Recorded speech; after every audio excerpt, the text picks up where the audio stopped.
This is Charleston's retirement coach, Brandon Bowen. One of the things that people, was it this conversation we were having? We were having a recent conversation when we were talking about when that's later on down the road. We were talking about Social Security before in another conversation. We were saying, that's we'll worry about that later. Yeah, I'll get around to it. That happens a lot, right? That happens a lot with estate and legacy planning because, one, it's a tough conversation. People don't want to think about their death. Yes. They don't want to be talking about it. I always say, just think about it like, you get life insurance, you get car insurance. You don't want the car accident to happen, but you get the insurance and then it's done and you put it away and you move on with your life. At least you know it's there. So talking about estate planning, there was an article on Kiplinger.com saying that one easy way to cover your estate plan needs is to remember the 5 Ds. So those 5 Ds are dependence, divorce, downsizing, disability, and death. And we need to add a 6th D to this because the way that you covered the 5 Ds is by the 6th D, which is documentation or documents. Yes. And making sure that you've got the right documents organized and in place. For many people, we assume if we have a will, these things are covered. We need that one document and that covers all of these 5D areas. Is that not correct though? Not correct. Okay. So we need more than the will. We need multiple documents. Yes, you need multiple. And I would say, especially the more money you have.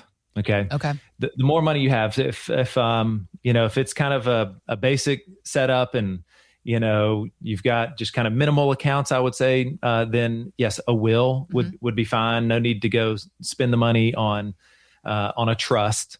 But, the more you have, then yes, you need to start adding these documents together. And let me I'll go through them real quick, give kind of like a high level definition. Okay. Yeah. Just so everybody's on the same page. So the first one and the easiest one would be a will. Okay. Yep. You can go, any attorney will do that.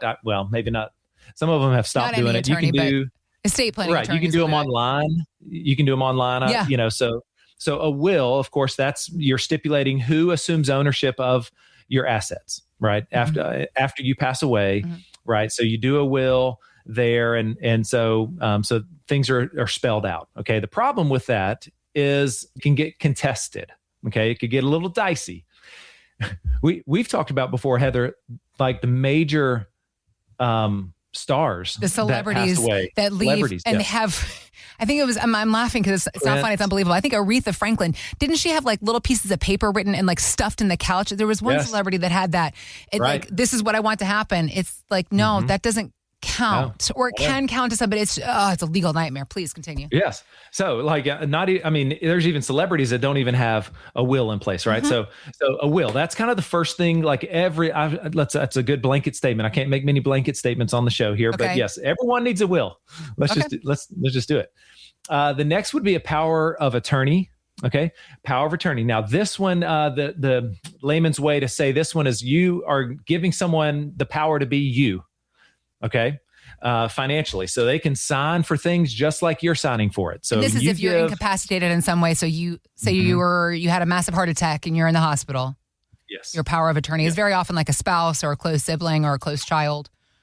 Now I have seen actually, where I felt like as an advisor that, a power of attorney was signed too soon to a son.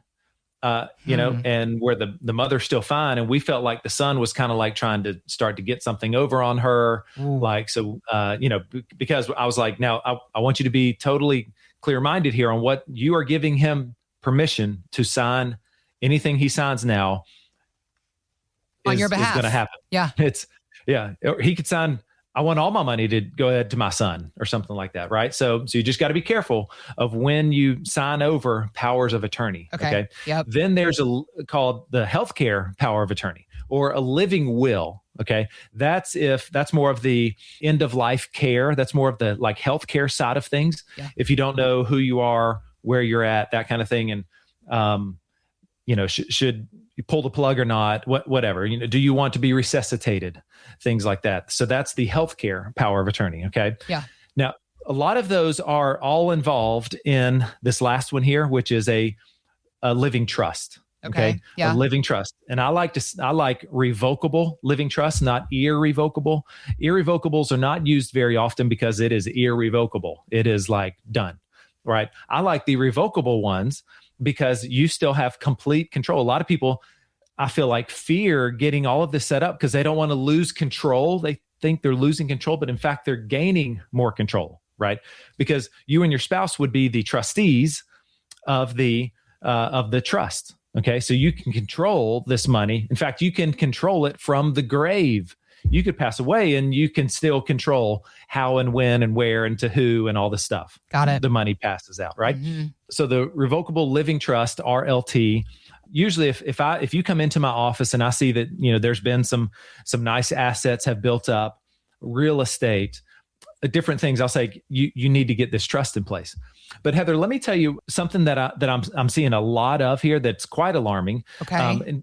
So this past week, he's a pastor here in Charleston, Mm-hmm. and he called and he said, I want to talk to Brandon. I want to kind of get his investment philosophy, how he does things. And Mm-hmm. because this pastor used to be a financial advisor. Okay. Oh. And then he gave that up, and now he's a pastor here in town. Yeah. But he leads, the congregation. Sometimes they might come back on a Wednesday night and he does educational talks to, like, hey, I don't have my license. Here's what you should look out for when you're, picking an advisor, when you're talking to an attorney. And so he's like, I want to basically, vet you to decide if I want to put you on the list here of people to go talk to if they want to. Okay. So we had a great conversation. Yep. But then we moved on to legacy and estate planning. And he shared how he sees a lot of people that come in with these trusts. They've got a trust, but it was just very lazy, right? It didn't go all the way. It didn't cover a few things like, okay, well, who's going to be the trustee? Successor trustees. It wasn't spelled out. Some common issues that we see with some of these trusts. And he goes, and I just wanted to make sure that you were watching out for that same stuff. And I said, yes, I am. And I said, but also here's the other big problem that I see when people come into my office is we walk through all of the stuff they've done and they say, yeah, I've got a trust. In fact, I've brought my documents right here and I see that. But I see that the very last step was not taken, Heather. They didn't transfer their assets into the trust. They've got a trust sitting there with nothing in it. What happened? How does that happen? Because what we do is we then set up a trust account, say at Fidelity or Schwab, whatever. You got to open up a trust account and then journal your assets, your investments over into the trust account. Well, who does that though? I guess they went to an attorney to get the trust set up, and then the attorney can't do that, and it doesn't get explained correctly. That's correct. Yep. And so they just never know. Right. I don't know if the attorney did not say, go do this last step. Yeah. I mean, the ones that we work with, they produce for us a one-page document. They send it straight to me, especially if it's my client that I've referred out to them. Yeah. They send it right back. And so we then take your brokerage accounts, your joint accounts, your non-qualified after-taxed accounts. Those accounts, we need to journal those assets into your trust. Okay. Okay. Because then let's say you pass away. Well, if the stuff is still outside of the trust, that's going to go to probate. It doesn't count. It's not in the trust. It doesn't count. It's not in the trust. The trust is like, okay.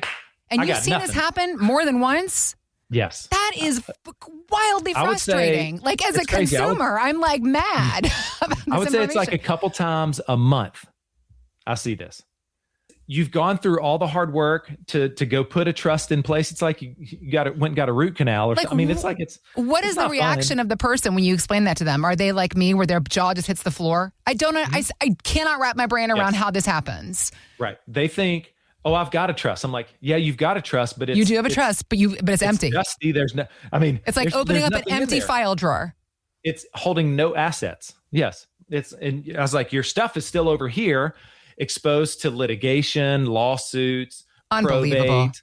It's a mess. And I was like, it's just this last step. I was like, and if you become a client here, guess what? We'll do that for you. We will get this thing cleaned up. We're going to get everything like it should be, like you've wanted it to be. You've been walking around thinking you've done all the hard work.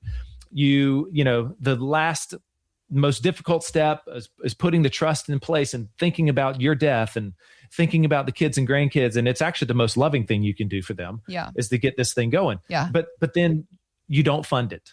Okay. So So if that's something you're like, oh, I'm gonna get around to it. I've been meaning to. Oh my gosh, and I don't talk to my advisor much anymore. And whatever the excuse or reason is, pick up the phone. This is why we do this show, is to help you give a second set of eyes on everything that you're doing here, and then offer our services to help with that. Yeah. And what I'm describing right now is my legacy plan review. It's a review of your legacy, right? When you think of your parents, your grandparents, right? That's the legacy that they left, and it's in your mind, and it's going to live on, and you talk about it to other people, right? We're talking about your legacy. How, are they going to look back and go like, God, mom and dad, like, were so thoughtful. They put everything into place. I mean, it was a really hard time when they passed, but everything was spelled out for us. It was super easy. It was from the privacy of our attorney and financial advisor. We didn't have to wait 2 years and go to probate, and it helped us siblings not fight over these assets. And there was just clarity. It was funded properly. So thoughtful. Yeah. That's what I want your legacy to be. So pick up the phone, 843-890-2400, 843-890-2400. You can call Tanya. She's standing by right now, or you can text that same number, 843-890-2400. Text the word legacy. We will know that you want to have a second set of eyes on your legacy there. And if you need a trust, right, you might be saying, well, Brandon, do I really need one or not? Well, we can talk about that. Okay. And then I can recommend several attorneys that can help you, that are in your corner, that want to help you get this squared away here. And then now you've got an advisor, an attorney, maybe your CPA, right? You've got a team, a posse in your corner, like a boxer with all those. You got a whole team behind you that's all rooting for you and planning for you and your benefit. Okay. 843-890-2400. We do have 5 spots available each week. I would love for you to grab one of those right now. Thanks for listening to Charleston's Retirement Coach Podcast with Brandon Bowen. To learn more, visit bowenwealth.com and join Brandon for his radio show, Charleston's Retirement Coach, Saturdays at 11 a.m. on 94.3 WSC. Financial professionals are not licensed in all 50 states. To find out if J. Brandon Bowen is licensed in your state, please call 843-203-2030. J. Brandon Bowen is an investment advisor representative of Bowen Wealth, LLC, a registered investment advisor. Exposure to ideas and financial vehicles discussed should not be considered investment advice or recommendation to buy or sell any financial vehicle. Past performance is not a guarantee of future results. Investments can fluctuate, and when redeemed may be worth more or less than when originally invested. J. Brandon Bowen is not affiliated with nor endorsed by the Social Security Administration or any other government agency, and does not provide legal or tax advice. Annuity guarantees rely solely on the financial strength and claims paying ability of the issuing insurance company. By contacting us, you may be provided with information about insurance and annuity products offered through Bowen Wealth, LLC, insurance licensed in South Carolina. Market Guard is a registered investment advisor with the SEC and provides model portfolios only to Impact Partnership Wealth. Market Guard makes no implied warranties or representations and is not liable for any data presented.